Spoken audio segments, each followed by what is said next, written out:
And staying with news coming out of the PNM's recent political meeting in Tobago, Prime Minister Dr. Keith Rowley says he is in support of the THA receiving greater autonomy to handle its own affairs.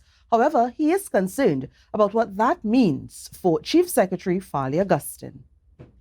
Prime Minister Dr. Keith Rowley acknowledged Chief Secretary Farley Augustine's call for increased self-governance in Tobago. However, self-government can only be had different to what you have now if the Parliament of Trinidad and Tobago votes for something differently. A bill aimed at granting Tobago increased self-governance is currently before Parliament. While it was debated, it faced obstacles during the committee stage and has remained pending. The bill is listed on the agenda for completion in the current session of Parliament. In the interim, Prime Minister Dr. Keith Rowley has raised concerns about a letter he received jointly signed by Augustine and former Chief Secretary Ho Choi Charles outlining their demands for self-governance. One of the demands includes Tobago having its own public service. Dr. Rowley is questioning the implications of this demand, particularly in terms of promotions for public servants. And if an opening exists in Trinidad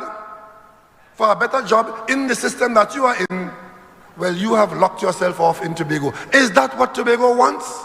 As far as I'm aware, I have not seen that coming from Tobagonians. I see it coming from Farley and Ho Choi Charles. Dr. Rowley referred to a series of consultations held between 2013 and 2017 and found the request for Tobago to impose its own taxes to be strange. These taxes that they want power to enact in Tobago, what are those taxes? Tell me.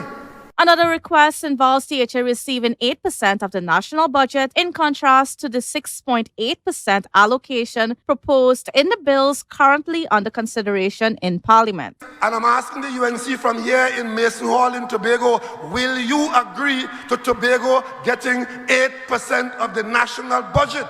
He cautioned supporters that Tobago's pursuit of self-governance relies on the support of the opposition in Parliament. Tonight, I want to ask all of Tobago, when you hear Farley talking about this fight over self-government and all these things that we want, what is the UNC position on those matters? The Prime Minister additionally rejects the arguments presented by the Chief Secretary suggesting that greater autonomy is necessary for the development of certain areas in Tobago. They need no autonomy, additional autonomy to fix those things.